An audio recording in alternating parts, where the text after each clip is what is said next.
औज़ुबिल्लाहि मिनश्शैतानिर्रजीम बिस्मिल्लाहिर्रहमानिर्रहीम नहमदुहु व नुसल्ली अला रसूलिहिल करीम व अला आलिहि तय्यबीन अत्ताहिरीन अल-मअसूमीन व अस्हाबिही रिज़वानुल्लाहि तआला अलैहिम अजमईन। अम्मा बाद फ़क़द क़ाल अल्लाहु तबारक व तआला फ़ी किताबिहिल मजीद फ़इन्नहा ला तअमल अबसारु वलाकिन तअमल क़ुलूबुल लती फ़िस सुदूर। आज की इस वीडियो का मकसद, चंद दिन पहले एक खातून जो कि पेशे से वकील हैं, उन्होंने टीवी पे आकर एक बात की। वो बात तो दो लफ्ज़ थे या इस तरह कह दे दो जुमले थे, लेकिन वो ऐसे दो जुमले थे कि उन्होंने बता दिया कि अल हक़्क़ु मुर्रुन क्या होता है, हक कड़वा कैसे होता है। क्योंकि 24 घंटे हमारे न्यूज़ चैनल्स, दूसरे चैनल्स झूठ बोलते हैं, अक्सरियत झूठ होती है। सियासतदान झूठ बोलते हैं अक्सरियत में, तो कोई एक्शन नहीं होता। लेकिन क्या वजह थी कि उस खातून वकील के एक जुमले पर इतना एक्शन हुआ कि वो खास गिरोह जिसने जब कायद-ए-आज़म मोहम्मद अली जिन्ना रहमतुल्लाह अलैह पाकिस्तान की तहरीक को चला रहे थे, तो उन्होंने कायद-ए-आज़म अलैहि रहमा को काफिर आज़म कहा, और वो गिरोह आज तक चलता हुआ आ रहा है। और हमेशा उसने पाकिस्तान को गैर मुस्तहकम किया। और मुझे अफसोस से कहना पड़ता है कि हमारे इदारे भी पूरी तरह उनका कला कमा नहीं करते, बल्कि तारीख में अगर देखें तो उन्होंने हमेशा उनकी मदद की है। दरहालांकि वो पाकिस्तान को कमजोर करने वाले हैं, पाकिस्तान को बदनाम करने वाले हैं। वही तबका जो एक मखसूस फिरके से ताल्लुक रखता है, और मखसूस तबका है, उसी का सोशल मीडिया आप देख लें। एक खातून के बारे में क्या क्या जुबान इस्तेमाल की जा रही है और क्या क्या मुगल्लज़ात बकी जा रही हैं कि जो कोई भी मुसलमान हो, मुसलमान शर्त यह है, हमारा मकसद किसी भाई की, किसी मुसलमान भाई की, किसी अहले सुन्नत भाई की दिलादारी करना हरगिज़ नहीं है। लेकिन वो गिरोह जो चंद दिनों से लेकर जब उस खातून ने एक बात की, मुसलसल एक मखसूस तरीके से प्रोपेगेंडा कर रहा है, मैं उनकी मदद करना चाहता हूं, मैं उनकी हेल्प करना चाहता हूं इस हवाले से कि जो बात उस खातून ने कही वो अधूरी थी, और मैं उसको मुकम्मल मैं नहीं करने जा रहा, बल्कि मैं मदद इस तरीके से करने जा रहा हूं कि कुछ शख्सियात तूले तारीख में जो कोई आम शख्सियात नहीं थी, वो जो शोरो होगा शोरो गुल करने वाले हैं, उनकी मनपसंद शख्सियात थी। उनकी मनपसंद शख्सियात ने यही बात बड़ी तफसील के साथ बयान की थी। और किसी की बात नकल करना जुर्म नहीं होता।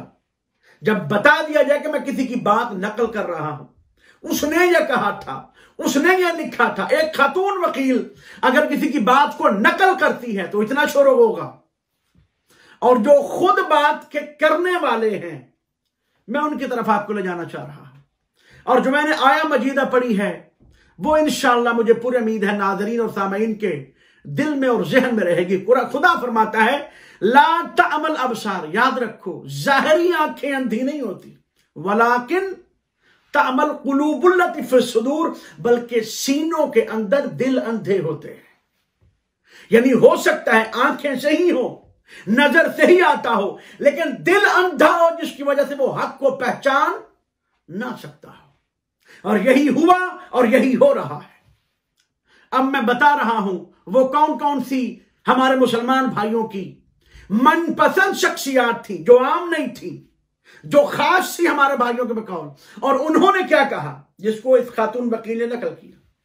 सबसे पहले मामून और रशीद अब्बासी, बनु अब्बास कि खुलाफा में से एक बड़े खलीफा हारून रशीद के बेटे, आज भी हमारे भाई उनके नामों पे नाम रखते हैं, उनका एहतराम करते हैं। उसके बाद महदी अब्बासी, उसके बाद अबुल अब्बास सफ़ा, यह बनु अब्बास का पहला खलीफा है, अबुल अब्बास सफ़ा। 3 हो गए। और चौथा उमर बिन अब्दुल अजीज, ये बनु उमैया से ताल्लुक रखते थे।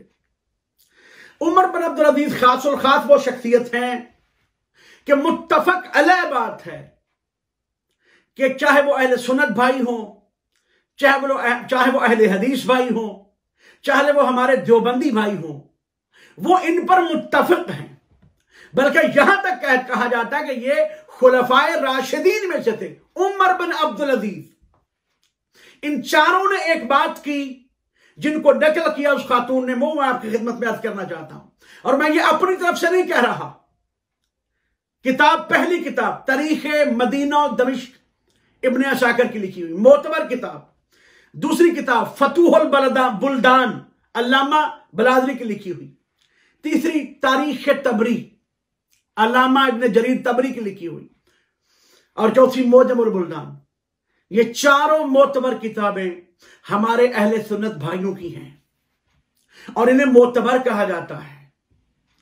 आम किताबों का नाम नहीं लिया, आजकल की किताबों का नाम नहीं लिया। जाहिरी बात है, जब उमर बिन अब्दुल अजीज 99 हिजरी को आए थे तो ये उसके बाद तो नहीं होंगे।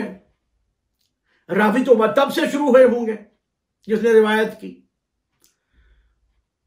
ये लिखते हैं, जिस 4 खुलफा का नाम मैंने लिया उनमें अब्दुल अजीज शामिल हैं, उमर बिन अब्दुल अजीज। इन्होंने बाकायदा भरे दरबार में अपने साथियों की मौजूदगी में, उलमाए दरबार की मौजूदगी में यह इकरार किया था। सब ने, जिन्होंने मैं कहा, जिनका मैंने नाम लिया, सब ने इकरार किया था कि वो हक जो नबी की बेटी हजरत फातिमा ज़हरा सलामुल्लाह अलैहा को नहीं दिया गया था, वो उनका हक बनता था।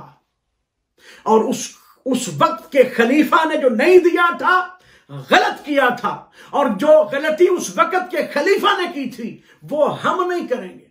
और इन 4 खुलाफाए, इनमें से एक बनु उमैया का, 3 बनु अब्बास के, इन चारों ने अपने अपने दौर में वो ही बागे फदक आले फातिमा को लौटा दिया था, सादात को लौटा दिया था, यह कहकर कि यह हक के फातिमा था जो ना दिया गया। एक बात उस खातून ने तो आधी बात की है, पूरी बात तो इन्होंने की जिनको आप मानते हैं। इसके बाद मैं 13 अहले सुन्नत की मोतबर किताबों का हवाला दे रहा हूं, एक एक लफ्ज का जिम्मेदार होते हुए। सबसे पहले अल मुअज्जमुल कबीर तिबरानी, मारूफ किताब है। कंजुल उम्माल, तारीख तबरी, अल इक़्दुल फरीद, तारीख याकूबी, तारीख अबुल फिदा, मुरूज ज़हब, तारीख इस्लाम ज़हबी, लिसानुल मीज़ान, तारीख मदीना और दमिश्क, इज़ालतुल ख़िफ़ा, मिज़ानुल एतदाल और किताब सुनन। जैसे मेरे प्यारे नबी अलैहिस्सलाम ने फरमाया था ना, बुखारी मुस्लिम में मौजूद है, बादी इसने अशर खलीफा, मेरे बाद मेरे 12 जानशीन होंगे, 12 खलीफे होंगे। उन्हीं के सदके में मैं 13 किताबों का हवाला दे रहा हूं, 12 का भी नहीं। और ये 13 की 13 किताबें हमारे अहले सुन्नत भाइयों की हैं। इनमें से कोई एक किताब भी शिया की नहीं है और कोई एक किताब गैर मोतबर नहीं है, मोतबर किताबें हैं। और इनमें जो रिवायत करने वाली 2 शख्सियात हैं, रावी कौन कौन से हैं, क्योंकि रावी भी देखे जाते हैं। पहले एक रावी हैं अलवान इब्ने दाऊद। अलवान इब्ने दाऊद के लिए इतना ही कहूंगा कि इमाम बुखारी और इमाम मुस्लिम ने अपनी दोनों सहीहैन में इनकी रिवायतों को जिक्र किया है और इन्हें सिका कहा है, मोतबर कहा है। जिसे शेखैन मोतबर कह दे उसे किसी गारंटी की जरूरत नहीं होती। और दूसरे रावी हैं अब्दुर्रहमान इब्ने औफ। जब अब्दुर्रहमान इब्ने औफ का नाम लिया जाए तो मैं सिर्फ इतना कहूंगा कि हमारे मुसलमान भाइयों के लिए यह नाम ही सिर्फ काफी है। जब वो जान जाएंगे तो जान जाएंगे कि ये कितने मोतबर थे। ये रावी हैं और 13 किताबों अहले सुन्नत की हमारे भाइयों की किताबों का मैंने जिक्र किया है, वो फरमा रहे हैं कि वो खलीफा जिन्होंने हक के सैयदा नहीं दिया था, यानी मुसलमानों के बनाए हुए पहले खलीफा हजरत अबू बकर रज़ी अल्लाह ताला अन्हु का वक्त विसाल था, वक्त वफात था। और मशहूर बात है, जब कोई दुनिया से जा रहा हो तो वो झूठ नहीं बोलता। वक्त वफात इन 13 किताबों में कम से कम, इनसे ज्यादा मौजूद है, 13 का मैंने नाम लिया है, मोतबर रावी मौजूद है। वो ये कहते हैं कि हजरत अबू बकर रज़ी अल्लाह ताला अन्हु ने इस दुनिया से जाते हुए वक्त वफात कफे अफसोस मलते हुए, अफसोस से हाथ मलते हुए कहा था, ऐ काश मैं नबी की बेटी फातिमा के हक में जुल्म न करता। जब कोई अमल करने वाला खुद इकरार कर ले तो लाखों दुनिया, करोड़ों दुनिया किताबें लेके आ जाए और दलीलें लेके आ जाए तो वो उसका अजाला नहीं कर सकती, क्योंकि जुर्म करने वाला खुद इकरार कर चुका है। मैंने कहा नहीं, किताबों का नाम दिया है, रावियों का नाम बताया है, और जिन्होंने फरमाया उनका नाम बताया है। अब सिर्फ उस खातून के पीछे न चढ़े।